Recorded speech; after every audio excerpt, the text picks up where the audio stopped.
የኢራን ትልቁ ድልድይ መውደሙ እንደ አንድ የጥቃት ክስተት ብቻ አይቆጠርም። ይህ ድልድይ ቴህራንን ከካራጅ የሚያገናኝ ብቻ ሳይሆን የኢኮኖሚ፣ የህዝብ እንቅስቃሴና የስትራቴጂክ እድገት ምልክት ነበር። ከብዙ ዓመታት ልፋት በኋላውን የሆነው ይህ ድልድይ መውደሙ የአካባቢውን ሰላምና የፖለቲካ አለመረጋጋት ወደ ተባባሰ ደረጃ የሚያሸጋግር ነው። ከዚህ በተጨማሪም የድልድዩ መፍረስ በኢኮኖሚ ላይ ትልቅ ጫና ይፈጥራል። የንግድ እንቅስቃሴዎች ይቋረጣሉ፣ የሰዎች ዕለታዊ እንቅስቃሴ ይገታል፣ የመንግስት እቅዶችም ይዘገያሉ። ለህዝቡ ግን ከዚህ በላይ ነው። ነገ ምን ይከሰታል የሚለው ያሳስበዋል። በተለይም ይህ ክስተት ኢራንን ለተጠናከረ የበቀል እርምጃ በማነሳሳት የክልሉና ዓለም አቀፉ ማህበረሰብ ደህንነትን ስጋት ላይ የሚጥል ነው። በድልድዩ ላይ የደረሰው ውድመት ኢራንን ወደ ድንጋይ ዘመን እንመልሳለን የሚለው የትራምፕ እሳቤ አካል ነው። ትራምፕ በመካከለኛው ምስራቅ ትልቁ የሆነው የኢራንን ድልድይ ከወደሙ በኋላ ሀገሪቱ ተጨማሪ እርምጃ እንደሚወሰድባት ዝተዋል። በአንጻሩ ኢራን አሜሪካና እስራኤልን የሞራል ውድቀት በሚል በማውገዝ በግዙፉ ድልድይ ላይ ለደረሰው ጥቃት የበቀል እርምጃዋን በባህረ ሰላጤው ሀገራት ግዙፍ ድልድዮች ላይ በመፈጸም እንደምታወራረድ ዝታለች። ይህንና ተያያዥ ጉዳዮችን በዓለም አቀፍ ትንታኔ ዘገባችን እንመለከተዋለን። አበረ ስሜነ ነኝ።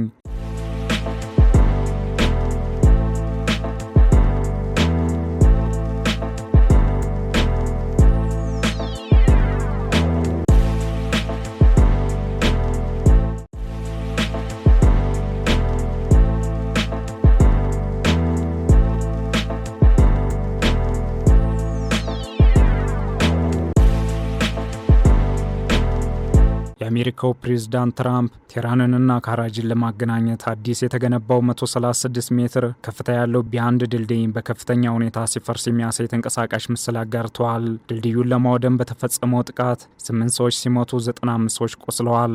ድልድዩ 2 ጊዜ ተመቷል። ትራምፕ በኢራን ውስጥ ትልቁ ድልድይ እየፈረሰ ነው፣ እንደገና ጥቅም ላይ ሊውል አይችልም ብለዋል። በድልድዩ ላይ የደረሰውን ውድመት ኢራን ወደ ድንጋይ ዘመን እንመልሳለን የሚለው የትራምፕ እሳቤ አካልም ነው። በቀጣይም ስምምነት ካልተደረገ ብዙ የሚከተል መዘዝ እንደሚኖር አስጠንቅቀዋል።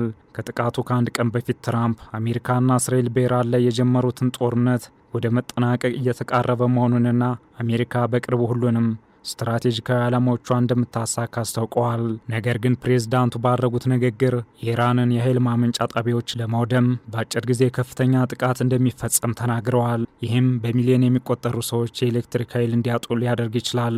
ትራምፕ እያንዳንዱን የኤሌክትሪክ ማመንጫ ጣቢያቸውን በኃይል ምናልባትም በአንድ ጊዜ እንደሚያጠቁ ተናግረዋል። በድልድዩ ላይ የተፈጸመው ጥቃት የቅርብ ጊዜው አስተያየት አካል ነው። በዚህ ሳምንት መጀመሪያ ላይ በኢስፋሃን ከተማ በሚገኘው የሚሳኤል ጣቢያ ላይ የተፈጸመው ከፍተኛ ጥቃት እውነተኛ መሆኑም ተረጋግጧል። ኢስፋሃን ኢራን 440 ኪሎ ግራም 60 በመቶ የሆነ የበለጸገ ዩራኒየም ክምችት ደብቃበታለች ተብሎ የሚታሰብበት ቦታ ነው። ይህም እስከ 90 በመቶ ድረስ መበልጸግ ቢችል 10 የኒኩሌር ቦምቦችን ለመስራት ያገለግላል። ትራምፕ በኢራን የመሬት ውስጥ ማከማቻዎች ራዲዮ አክቲቭ ቁሳቁሱን ለማውደም ከፍተኛ የአየር ላይ ጥቃት ለመሰንዘር እንዳሰቡ ግምቶች አሉ። ምንም እንኳን ፕሬዝዳንቱ በዚህ ጉዳይ ግድ የለኝም ቢሉም ከዚህ በፊት የተሳሳተ አቅጣጫ አሳይተዋል። ባለፈው የአውሮፓውያኑ የካቲት 28 አሜሪካና እስራኤል የኢራንን ሃይማኖታዊ መሪ አያቶላ አሊ ኻሜኒን እና በርካታ ቁልፍ ባለስልጣናትን ገድለዋል። ጥቃቱ የተፈጸመውም አዲስ የኒኩሌር ስምምነት ላይ የሚደረገው ድርድር ፍሬያማ እንደሆነ በሚታሰብበት ወቅት ነው።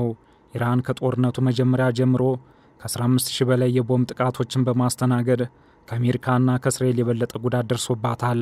ዓለም አቀፍ የቀይ መስቀልና የቀይ ጨረቃ ማኅበራት በኢራን ቢያንስ 1900 ሰዎች ሲሞቱ 20,000 ሰዎች ቆስለዋል። ጦርነቱ መጠናቀቅ የሚችልበት አስተማማኝ ሁኔታ ባለመኖሩም የነዳጅ ዋጋ በአንድ በርሜል 7 በመቶ ወይም ወደ $108 ከፍ ብሏል። የተባበሩት መንግስታት ዋና ጸሐፊ አንቶኒዮ ጉተሬዝ ጦርነቱ እንዲቆም ጥሪ ከማቅረብ ባለፈ ዓለም ሰፊ ጦርነት ልታስተናግድ እንደምትችል አስጠንቅቀዋል። ኢራን ደግሞ በግዙፉ የድልድይ መሠረተ ልማቷ ላይ ለደረሰው ውድመት የበቀል እርምጃን ጨምሮ ወደፊት የበለጠ አደገኛ ሰፊና አውዳሚ ጥቃቶች እንደምትፈጽም አስታውቃለች። የኢራን የውጭ ጉዳይ ሚኒስትር አባስ አራግቺ የሲቪል መሠረተ ልማቶችን ኢላማ ማድረግን አውግዘዋል። ያልተጠናቀቁ ድልድዮችን ጨምሮ የሲቪል መዋቅሮችን መምታት ኢራናውያን እጃቸውን እንዲሰጡ ማድረግ እንደማይችልም ተናግረዋል።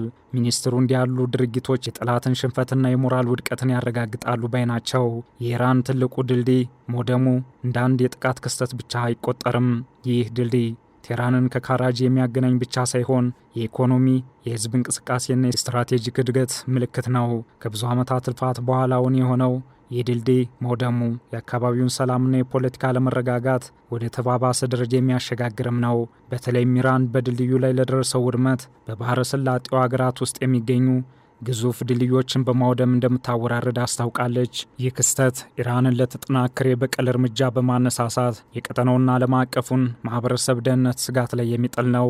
ቀደም ሲል ኢራን በተባበሩት አረብ ኤምሬትስና ባህሬን ውስጥ በሚገኙ የኦራክልና የአማዞን የመረጃ ማዕከላት ላይ ያነጣጠሩ ጥቃቶችን ፈጽማለች።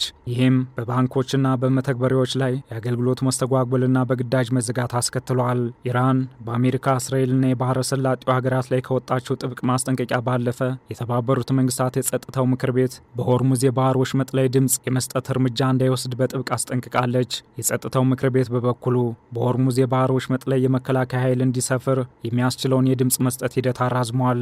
15 አባላት ያሉት ምክር ቤቱ አርብ ጠዋት በባህሬን በተዘጋጀ ረቂቅ ውሳኔ ላይ ድምፅ ለመስጠት ተዘጋጅቶ ነበር። ነገር ግን ሐሙስ ምሽት የጊዜ ሰሌዳውን ቀይሯል። በሆርሙዝ የባህር ወሽመጥ ላይ ያለውን ሁኔታ በተመለከተ የተባበሩት መንግስታት የጸጥታው ምክር ቤት የሚወስደው ማንኛውም እርምጃ ሁኔታው እንደሚያወሳስብ የኢራን የውጭ ጉዳይ ሚኒስትር አባስ አራግቺ ተናግረዋል። ተባብሶ በቀጠለው የመካከለኛው ምስራቅ ጦርነት በኢራን ሁለተኛው የአሜሪካ F-35 ተዋጊ ጄት ተመቶ ወድቋል። ይህ ክስተት ያጋጠመው ኢራን አርብ ዕለት በእስራኤልና ባህሬን ላይ ጥቃት ስትፈጽም በነበረበት ሁኔታ ነው። አርብ ዕለት ሁለተኛው የአሜሪካ F-35 ተዋጊ ጄት በአብዮታዊ ጥበቃ ተመቶ መውደቁን አስታውቋል። የጄቱ አብራሪ የመትረፍ ዕድሉም አነስተኛ እንደሆነ ገልጿል። በቀጣይም ኢራን በመሠረተ ልማቶቿ ላይ ጥቃት ከተሰነዘረ በመላው ቀጠናው የሚገኙ የአሜሪካና የእስራኤል የኃይል የኢኮኖሚና የወታደራዊ ተቋማት እንደምትወድም ዝታለች። ይህም ብቻ ሳይሆን የአሜሪካ ወታደራዊ የጦር ሰፈሮች መገኛ ሀገራት የአሜሪካ ኃይሎችን ካላስወጡ የጥቃቱ ኢላማ መሆናቸው እንደሚቀጥል ገልጻለች። ይህም በመካከለኛው ምስራቅ ያለውን ጦርነት ከዚህ ወደ ከፋ ደረጃ እንዳያሸጋግረው ስጋት ፈጥሯል። ዓለም አቀፍ ትንታኔ ዘገባውን ስናዘጋጅ ዘ ጋርዲያን፣ አልጀዚራና ዘ ኢንዲፔንደንትን በዋቢነት ተጠቅመናል።